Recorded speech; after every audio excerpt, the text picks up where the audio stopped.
Savais-tu que 90% de nos peurs ne se réaliseront jamais? Moi, tel que tu me vois, j'étais une spécialiste de la peur.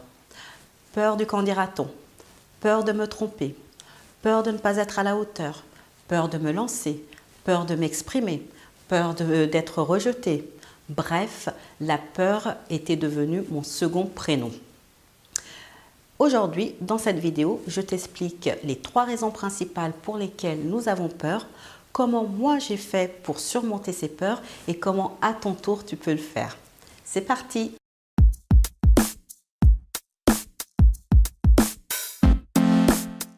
Bonjour, je suis Mariama Diallo et sur cette chaîne, je te parle de mindset positif, d'entrepreneuriat et je te donne des outils très simples à appliquer afin de t'inciter à vivre la vie de tes rêves.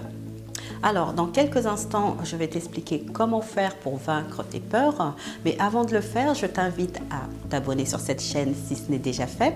Et surtout, à penser à cliquer sur la petite clochette, tu sais, celle qui se trouve juste à côté ou en dessous du bouton s'abonner, afin d'être là ou le premier à avoir une notification à chaque fois que je publierai une nouvelle vidéo sur cette chaîne. Alors, la première chose à savoir, c'est que toute peur est associée à de la douleur. Et le cerveau déteste la douleur. Il va tout faire pour éviter de souffrir, ce qui est normal. La peur, pourtant, est une émotion qui est nécessaire. C'est grâce à la peur que nous avons survécu à l'époque préhistorique. C'est également la peur qui va nous prévenir d'un danger immédiat. C'est elle qui va te dire « Écoute, ne suis surtout pas cet homme dans sa chambre d'hôtel ». Cette peur, elle est logée dans ce qu'on appelle le cerveau reptilien. Mais aujourd'hui, ce n'est vraiment pas de cette peur dont je veux te parler. Aujourd'hui, je veux te parler de cette peur qui nous pousse à l'immobilisme, cette peur qui nous empêche de poser des actions pour y aller et pour avancer vers nos objectifs. Donc, en introduction, je te disais que 90% de nos peurs ne se réaliseront jamais. Pourquoi? Parce que tout est question de perception. Et les perceptions en fait que nous associons à la peur, c'est la douleur. Donc, on n'y va pas. Et ce que tu dois faire, c'est vraiment essayer de reconstruire ton mindset. Parce que la peur, c'est ce que j'appelle une mauvaise gestion de nos pensées. Identifie les raisons de ta peur. De quoi as-tu réellement peur? Qu'est-ce qui se cache derrière cette peur et surtout quelle est la douleur qui est associée à cette peur? Parce qu'une fois que tu auras compris cela, une fois que tu auras pris conscience de cela, tu vas pouvoir construire des compétences autour de cela et également reprendre le contrôle et surtout reprendre confiance en toi. C'est ce qu'on appelle en psychologie la confiance en soi par le sentiment de compétence. Donc ma question est, de quoi as-tu peur? Quelle est la douleur qui se cache derrière cette peur? Et là, je vais t'expliquer qu'il y a 3 sortes de douleurs. Et donc toi, ta mission, ça va être d'identifier quelle est cette douleur et comment faire pour pouvoir aller outre, la surpasser et vivre la vie de tes rêves. Alors, la première douleur qui est associée à la peur, c'est la douleur que j'appelle le prix à payer. C'est le fait d'avoir peur de perdre quelque chose que j'aime. Je te donne mon exemple. Lorsque je me suis lancée en solo entrepreneur, une des peurs que j'avais de quitter le monde du salariat, c'était de perdre tous mes avantages sociaux. La première perte, ça allait être de ne plus voir mes collègues, de ne plus discuter avec mes collègues. Puis ensuite, j'ai pensé que je n'allais plus avoir de protection au niveau de la mutuelle. Je n'allais plus avoir les tickets restaurants. Mine de rien, les tickets restaurants impactaient mon pouvoir d'achat. Je n'allais plus pouvoir bénéficier de tous les avantages d'un grand CE et également je n'allais plus avoir un revenu fixe qui allait tomber tous les mois. Donc ça, j'avais vraiment peur et c'était cette douleur de perdre quelque chose que j'aimais finalement. Mais qu'est-ce que j'ai fait? C'est que j'ai mis en avant mes besoins. Souviens-toi, dans la vidéo précédente, je te disais qu'il était important d'identifier les besoins que nous avions. Et quels étaient mes besoins? J'avais besoin d'indépendance, j'avais besoin de liberté, j'avais besoin de créativité, j'avais besoin de pouvoir gérer mon temps comme je l'entendais. Et tout cela, le salariat ne me le donnait pas. Et au final, ce que j'avais à y gagner était beaucoup plus important que ce que j'avais à y perdre, parce que j'allais m'enrichir à la fois personnellement et à la fois financièrement. Et une autre chose que je dois te dire, parce que depuis tout à l'heure, je te dis ce qu'aime le cerveau et ce que n'aime pas le cerveau. Enfin, je te dis surtout ce que n'aime pas le cerveau. Une des choses aussi que n'aime pas le cerveau, c'est cette notion de perdre. Le cerveau déteste ça. On déteste perdre. Hier, non, c'était pas hier, c'était le week-end dernier. J'étais chez mon père et on regardait la télé et à un moment donné, il y a eu des publicités. Et là, passe une publicité pour un programme de régime alimentaire. Et le représentant de cette société a été très intelligent, ou plutôt les personnes qui ont écrit son texte sont des personnes qui savent comment fonctionne le cerveau. Parce que ce qu'il a dit, ça a été, grâce au programme XXX, retrouvez votre poids de forme idéal. Et c'est tout simplement génial, parce qu'à aucun moment il n'a dit perdez ces kilos en trop. Il n'a pas dit perdez ces 3 kilos que vous avez pris pendant les fêtes. Non, il a dit retrouvez votre poids de forme idéal. Pourquoi? Parce que tout simplement s'il avait dit perdez, les gens n'auraient pas acheté. Le verbe perdre n'a été finalement utilisé dans cette publicité que par les personnes qui avaient suivi le programme et qui étaient contents de dire grâce à ce programme, j'ai perdu tant de kilos. Donc, souviens-toi que le cerveau n'aime pas perdre et donc qu'une des douleurs qui est liée à la peur, c'est la douleur de j'ai pas envie de perdre quelque chose que j'aime. Donc, est-ce que dans la peur que tu as, le fait que tu n'avances pas, c'est parce que tu as peur de perdre quelque chose que tu aimes, le prix à gagner pour toi est trop fort. Donc, si c'est le cas, prends une feuille, écris les gains que tu auras et pense aux gains plutôt que de penser aux pertes. Alors, la deuxième douleur qui est associée à la peur, c'est la douleur en fait qui est liée au processus de changement. Changer est difficile. Quel que soit le nouveau challenge que l'on va faire, ça va être dur. Il va falloir apprendre des choses. Si je reprends par exemple mon cas, moi j'avais peur parce que je n'avais pas les compétences pour me lancer dans le solo-entrepreneuriat. Je ne savais pas gérer un business, je ne savais absolument pas créer un site internet ou vers qui me tourner pour créer ce site internet. Je ne savais pas comment j'allais faire pour faire un business plan, je ne savais pas comment faire pour me mettre devant la caméra et parler et surtout avoir une chaîne sur YouTube. Tout ça, je ne savais pas faire et donc ça me faisait peur. Et je me disais, mais non, tu ne vas pas y aller parce que tu ne sais pas faire, tu n'as pas les compétences pour. Et c'est pareil quand, par exemple, on décide de reprendre un régime alimentaire. C'est dur parce qu'il va falloir mettre en place de nouvelles habitudes et de nouveaux comportements. Si par exemple, tu avais l'habitude de faire tes courses à un supermarché où il n'y a pas vraiment de produits frais, peut-être qu'il va falloir apprendre à aller faire des courses dans une épicerie qui vend des produits frais. Ensuite, il va falloir apprendre à cuisiner de nouveaux plats.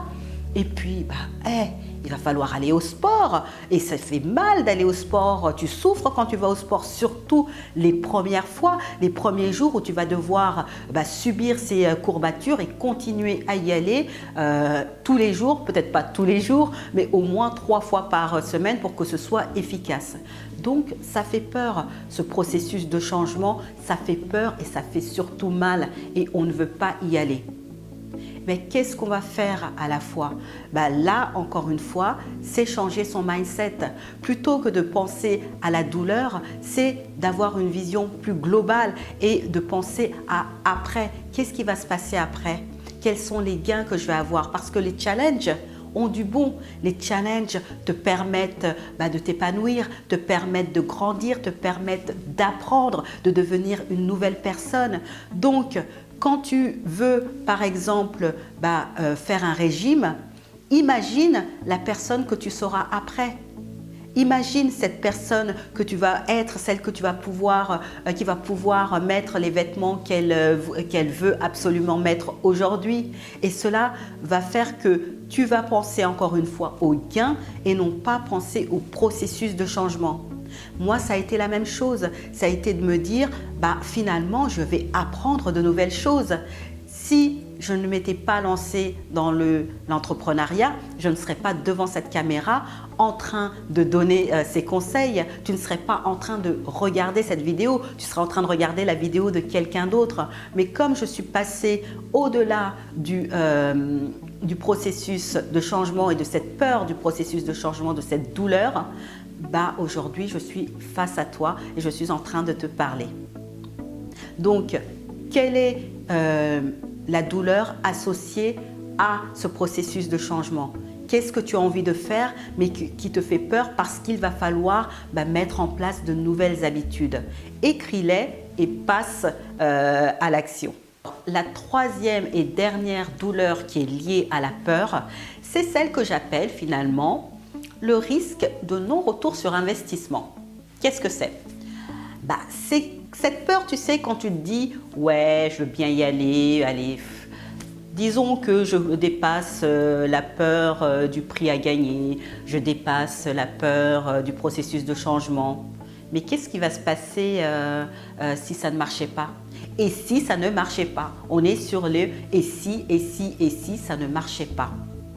Mais plutôt, encore une fois, de penser aux choses négatives, pourquoi tu ne commencerais pas plutôt à penser aux choses positives? Parce qu'au final, tu as une chance sur deux de réussir. Le risque de non-retour sur investissement, si tu penses aux choses négatives, il n'y a qu'une chose qui va arriver, ça c'est sûr, c'est que tu ne vas pas bouger. Tu vas rester dans l'immobilisme parce que ton esprit négatif va cultiver cette idée et cette croyance que ça ne pourrait ne pas marcher. Et moi, je te demande de faire autre chose. Visualise que ça marche. Aujourd'hui, je te donne plein de choses sur comment fonctionne le cerveau. Et donc, la dernière des choses que je vais te dire, c'est que le cerveau ne fait absolument aucune différence, mais vraiment aucune différence entre une situation réelle et une situation inventée de toutes pièces. À partir du moment, parce qu'il y a un petit piège, à partir du moment où tu utilises ce qu'on appelle le Van-Gogh. Oh, mais qu'est-ce que c'est que ce Van-Gogh? De quoi elle parle, Mariama? Le Van-Gogh, en fait, c'est tout ce qui est V pour le visuel, A pour auditif, K pour kinésiste, ouais, c'est kinésiste qu'on dit. Ensuite, O pour l'olfactif et le G pour le gustatif. Donc, tes sens, en gros. J'aurais pu dire à partir du moment où tu utilises tous tes sens, mais j'ai voulu me la raconter un peu. Donc, à partir du moment où tu utilises tous tes sens, ou au moins certains de tes sens, et le cerveau ne fera pas la différence. Si donc tu t'imagines par exemple avec, je reprends l'exemple du régime parce que c'est l'exemple le plus simple, avec 5 kilos en moins dans par exemple 5 mois, allez, on va dire dans 3 mois, imagine la personne que tu seras. Imagine-toi en train de toucher les vêtements que tu aimerais porter, de les mettre sur toi, de marcher. Imagine ce que les gens vont dire en te voyant. Et en fait, quand tu vas faire ça, tu vas partir du principe que tu vas réussir et donc tu vas dépasser cette troisième peur et donc cette troisième douleur qui est le risque de non-retour sur investissement. Et quand tu vas y aller, tu vas te dire si il y aura un retour sur investissement, ça va se passer, ça va le faire. Je vais pouvoir rentrer dans cette petite robe noire et vous allez voir ce que vous allez voir. Bref. Ces trois douleurs donc, dont je t'ai parlé, qui sont le prix à payer, le processus de changement et le risque de non-retour sur investissement, pose-toi la question à quelle douleur est liée ma peur. Maintenant, tu me dis, bah écoute Mariama, c'est bien, mais qu'est-ce que je fais quand j'ai la peur qui me saisit là tout de suite, j'ai peur d'y aller? Eh bien, j'ai pensé à tout, j'ai pensé à toi en tout cas, et je vais te donner une petite technique de respiration qui marche très très bien. C'est ce qu'on appelle la cohérence cardiaque, donc peut-être que tu en as déjà entendu parler, on l'appelle aussi la cohérence 365. Et la cohérence cardiaque, c'est une technique de respiration ventrale qui te permet de ralentir non seulement ta respiration et par conséquent aussi les battements de ton cœur. Et ça va stopper la production de l'hormone qui provoque le stress, qui est le cortisol.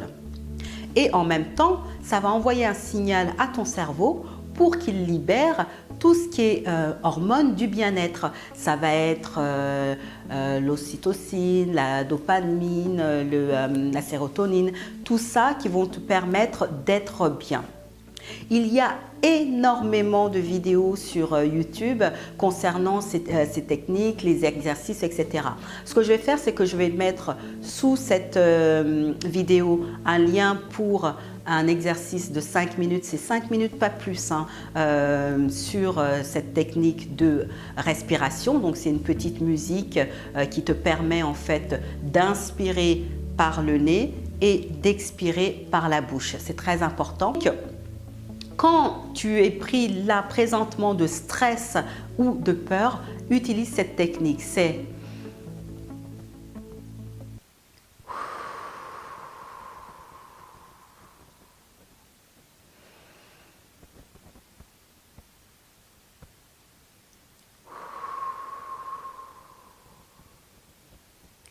et tout de suite, tu vas voir que ça va te calmer. En plus, ce qui est génial avec cette technique, c'est que si tu as une personne en face de toi qui est en train de stresser et que tu commences à le faire, la personne va se caler sur ta respiration sans s'en rendre compte inconsciemment, ça c'est génial, et va tout de suite se mettre elle aussi à décompresser. Donc, cette technique marche vraiment, utilise-la à chaque fois que tu seras saisi par la peur, à chaque fois que tu seras saisi également par le stress. Donc voilà, c'était la vidéo de la semaine. Elle est un peu plus longue que les autres, mais j'avais des choses importantes à te dire. J'espère en tout cas qu'elle t'aura été utile. Je te retrouve la semaine prochaine pour une nouvelle vidéo. D'ici là, surmonte tes peurs parce que n'oublie pas que 90% de tes pensées, pas de tes pensées, 90% de tes peurs ne se réaliseront jamais.